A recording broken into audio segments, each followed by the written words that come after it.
Hi everyone, I'm Nicolas Deltour. I'm head of investment strategy at Belfius Bank, and I will speak today about equities and more specifically understanding the components of equity valuation in order to be able to predict the future evolution of the stocks. First of all, what is it about? How do you compute the current value of equities? The current value of equities is assessing the current value of the future flows of equity stocks. And that means how much you're ready to pay today for future incomes that you may get. Three types of data of income. First of all, the next dividend, the dividend that you will get next year, but it's also important to assess the growth of these dividends because you will get dividends the years after. And then at the end of your investment, most probably you will sell your stock, and then you need to be able to assess the future price when you sell at the end of your investment. How do you compute this? Well, there is one important factor. This factor is the expected return. What is the expected return? That's what the market wants. If you invest 100 today and the expected return is 6%, well, it means that getting 100 today or 106 within 1 year should be equivalent. But how do you assess this current value in year 0? So as of today you will compute the current value of the dividend of next year, but also the dividend of the year after, and so on until the end, the current value of the last dividend you get before you sell at the price that you will get when you sell. That means that you have to ask certain questions around all these flows. What comes into play? First of all, will I get a nice dividend next year? Is it reliable? Do you have some visibility around this future dividend? And then, how will this grow? That means, what is the business growth of the company? Meaning the earning growth, because the main factor, of course, of your dividends is the earnings. These are the earnings of the company. And then you will have to find another fool, a future you, that will buy this equity stock after your own investment. And your future you, your Padawan, your next one, your future one, will have to assess his own price at the end of it. And you have to guess today what will be this future price. The current value of all these flows needs to be computed with what I call the expected return in order to get the current value of these flows. How do you get this future value? First of all, and before computing this current value, you will have to assess, first of all, the quality of dividends. How do you assess this? Okay, is this a strong business model? Does the company have a kind of competitive hedge, a competitive advantage compared with the other ones, with the competition? Do you have a strong balance sheet as company, or are you highly leveraged? Do you have a strong debt or not? What's the track record of the company? What are the dividends of the past, the dividends history? And then, what's the track record of the management? Do you have good managers on board? What is the track record of the CEO, and so on? Then you need to assess, let's say, the business context of the company, the macro context, the mega trends. Is this a company that is working on solutions of the future, new solutions for new problems? You need to kind of proceed a broader analysis. So analyzing, the competition, the newcomers, new entrants, what is your pricing power versus the suppliers, the clients, and so on. What are the resources? Are they available or not? And it's especially important today, of course. And then you will need to assess the price in the end. But that's easy, because you just need to assess the value that the future you will give to your stock within, I don't know, 4, 5, 10 years. It depends on the maturity of your investment. When you have all these elements, you will need to compute the current value with the expected return. The expected return, that's quite simple. That's the risk-free rate, the return that you get if you take no risk, plus a bunch of risk premia. All the premia that you want in order to be convinced by your investment. And that depends, of course, of the risks of the company, the business, the country, the debt level, and sometimes also your mood and the mood of the market. Sometimes the markets are kind of bullish, are in a risky mode, they take risks and they request a lower risk premium. Sometimes they get nervous.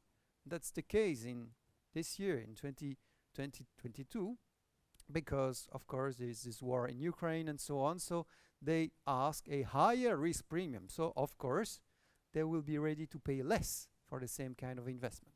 When everyone is very confident, they will be ready to pay more. Let's see how you compute this. So I mentioned expected return equals to risk-free rate plus all the risk premia that you require. These risk premia are a function of the risks or the perceived risks of the business, the country, the balance sheet, the management, and also the risk premia is dependent on your appetite for risks at the moment, your appetite and the appetite of the market.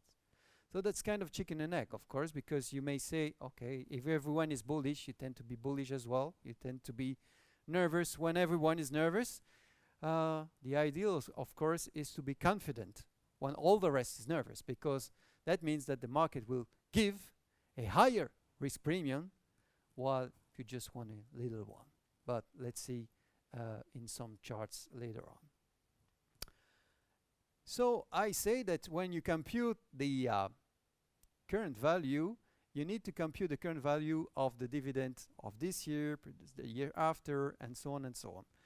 But you need also to assess within these dividends what will be the growth, and that's kind of complex. You can make this simple. You can summarize the formula, this whole huge equation, through this one. You will just take the dividend of next year, you will divide this by the expected return minus growth. Of course, the higher the growth, the potential growth for the future, the higher the price you're ready to pay, right? The higher the expected return, the lower the price you're ready to pay. This is already a bit complex. It's even more complex if you consider that all this is about expectations.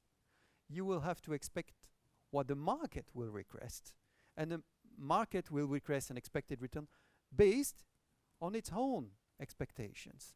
And so it's about expectations, about the expectations. And that's why sometimes you can see that returns are going up, but prices are going down, just because markets are kind of disappointed. They were expecting a higher rise of the earnings and so on and so on. So please believe me, you can summarize the whole bunch of formulas, this huge equation, by dividend of next year divided by expected return minus growth. Okay, this means that you may have several types of companies function of these components. First of all, let's have a look at the dividend. The dividend of next year might be solid, might be quite easy to assess. And then you have, let's say, strong quality companies. Some dividends may look, let's say, very high compared to the price. This is the case very frequently of the companies that don't grow anymore. These are companies that are very mature, on very mature markets. They look cheap. You get a high dividend compared to the price that you will pay. These companies are called value style. These are value style companies. But you always have, of course, to ask the questions. Why is this so cheap? Well, it's cheap because either it doesn't grow anymore, or it's not strong enough. Okay, there's always a reason. Then you may have a look at the expected return, the R in my formula, and the growth. Expected return, you can see that less risky companies, of course, will give lower risk premia. Okay, the higher the quality of the company, the more solid the companies, the more you're ready to pay. So the less you will ask as return, right? That means that companies that are very strong, that do have a very strong balance sheet, will be more expensive. That's normal.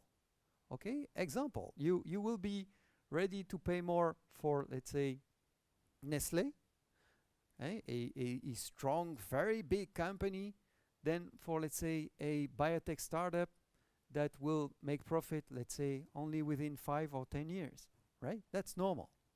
For the startup, the biotech startup, you will be ready to pay far less because there are far more risks. So the expected return is lower, so the price that you will pay is higher. And then the G, the growth. Higher growth companies, of course, will be more expensive. That's normal, that's logical. The higher the growth, the higher the price you will be ready to pay to get this growth in the future. And that's the growth style companies. So you see here that you may get 3 styles of stocks, and these 3 styles may have, let's say, different behaviors on the markets. The value style, that means that the price that you pay compared with the dividend of next year is very low. The quality style, that means that the quality, the strength of the company, of the balance sheet, is so high that you're ready to pay more for a lower dividend. And then the growth style, well, it's almost the same, but here you will be ready to pay far more just because you will have future growth. That's why the techno company, the high techs, are quite often more expensive, because you expect a bigger, a higher growth for these companies. And that's why also Europe always looks cheaper than the US. Why? Well, the US growth is most of the time much higher than the one that you may observe in Europe. Simple. Let's have another look at these components. I spoke about the dividends, and I mentioned that the main factor of the dividends is, of course, the earnings. The higher the earnings, the higher the dividend that you can pay. And you can see here that the indices on the charts are showing the expected return per shares and the anticipation expectations of the markets. And that's quite logical. Why do you see a drop? Where do you see a kind of crash of these expected earnings? Well, it's in March 2020. What happened in March 2020? The COVID, the pandemic, right? And that's why you can see there that all the earnings were dropping, and guess what? The prices were dropping as well. So here you get the future component of the dividends that are really crashing, and that's why the stocks markets crashed as well. Then you observe that since 2020 it went up massively, and if you look at the indices almost everywhere around the world, well, all the stocks markets, almost all the stocks markets went up in 2021 by far. This was a very great year in terms of performances. Now let's look at this, but through the eyes of a trader, a portfolio manager. If you look at the ratios, the price-earning ratio, you compare the price with the earnings. What do you see for 2022? You can see that the price compared with the earnings is going down almost everywhere around the world. Why?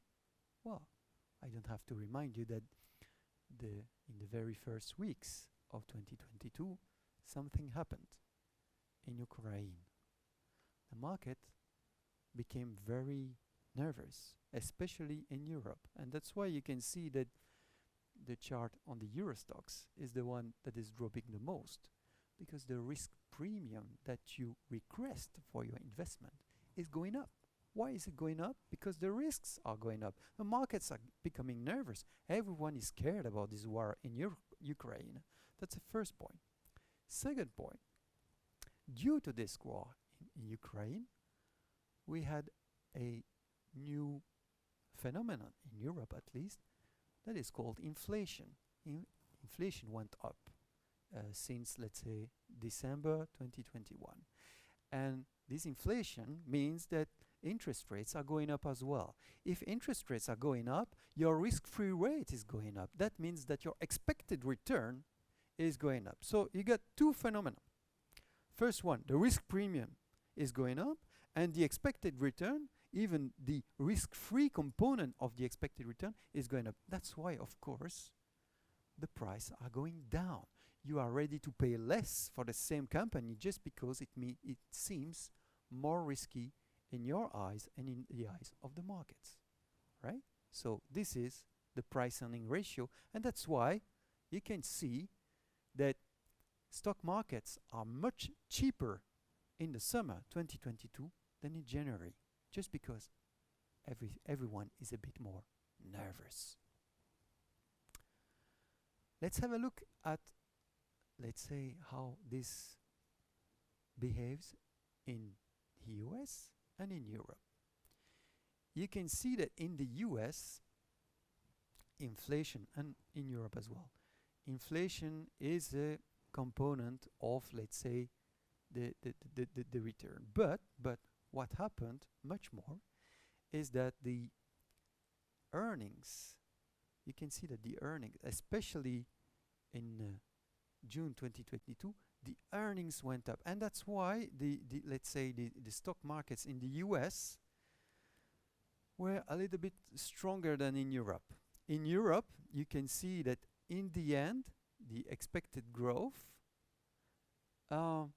is a bit lower, and you can see there that all the expected earnings are sometimes a positive factor, that was the case in the US, or a negative factor in Europe. In Europe, what was really damaging for the markets is the imported inflation, because the difference between the US and Europe is that the economic growth was strong in the US, and that's why it was a demand inflation, while in Europe it was a, let's say, a offer inflation, meaning gas, oil, and so on. All the fossil fuel were more expensive.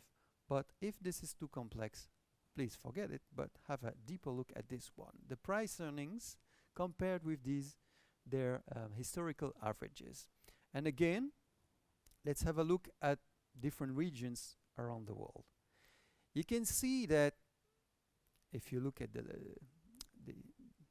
yellow squares, that the markets are quite, let's say, honestly valued. It's quite standard. It's not very cheap, it's not very expensive, but you can see that the Euro stocks, the yellow square of the Euro stocks, is much lower than averaged, while, let's say, if you look at the MSCI ACWI, so the whole markets around the world, it's roughly on the average line. That means that currently Europe is cheaper than usual, while global stock markets are, let's say, correctly valued. Why is Europe cheaper than usually? Simply because it's one of the riskiest regions in the world. Currently, of course. And why is this so risky? Due to the war in Ukraine. Everyone is scared about the consequences of the war, the consequences on the gas supply to Germany, and then on all the industrial companies that do use this Russian gas in Germany. That could be, let's say, a disaster for some big companies in Germany, and so, by extension, for the whole continent in Europe. On the other hand, you can see that if you look at the price to book, so this was the price earning, so the price compared with the earnings. If you look at the price to book there, well, let's say that the parameters are a bit different, but the conclusions are roughly the same. Everything is almost, let's say, expensive compared with the book value, but that's due to the fact that, yeah, we had a historical big rally over the last years, but you can see that it's much more the case in the US than in Europe. In Europe, you can see again that the markets, compared with their book value, they are cheaper than in the US, and that's again due to the risks in Ukraine, while the emerging markets look cheaper as well because there are other risks over there. If you look at, let's say, more specifically, and that's the most important one, that's one of the last important slides in my presentation, some sectors are always more expensive just because they have a higher growth. Let's have a look. You can see there is a table for the MSCI on EMU, on the Eurozone, and MSCI US. And if you compare, for instance, the EPS growth for next year, so 2023, the EPS growth of consumer discretionary, it's almost 35% in the US. And of course, the price earning is much higher. It's around 20 in the US. While oil and gas, well, we all know that oil and gas went up by far in February, March, and so on. So oil and gas is, let's say, has no growth for the coming months or years. And that's why, compared with the earnings, the price is not that high. You may have the same kind of rationale for, let's say, the IT sector. If you look at the IT sector, you can see that the EPS growth or the telecom sector is 16% in the US. And that's why you can see that the price earning is again, well, in line with the markets, because the growth is in line with the markets. It's roughly the same for the IT sector. So that's the exercise I would propose to you. Have a look at all these earnings and all these price earnings, the earnings growth, price earnings, and compare this. How do you compute this? Well, you divide the price earning by the growth. That's the price earning to growth. That's not on the slide. You will have to do it on your own, and with this rationale, you will be ready to see and to assess, in your view, what's the cheapest sector in the cheapest region. So again, compare all these lines, compute the price earning divided by the EPS growth, and then guess what's the cheapest region, the cheapest sector in your view. Thank you for your attention.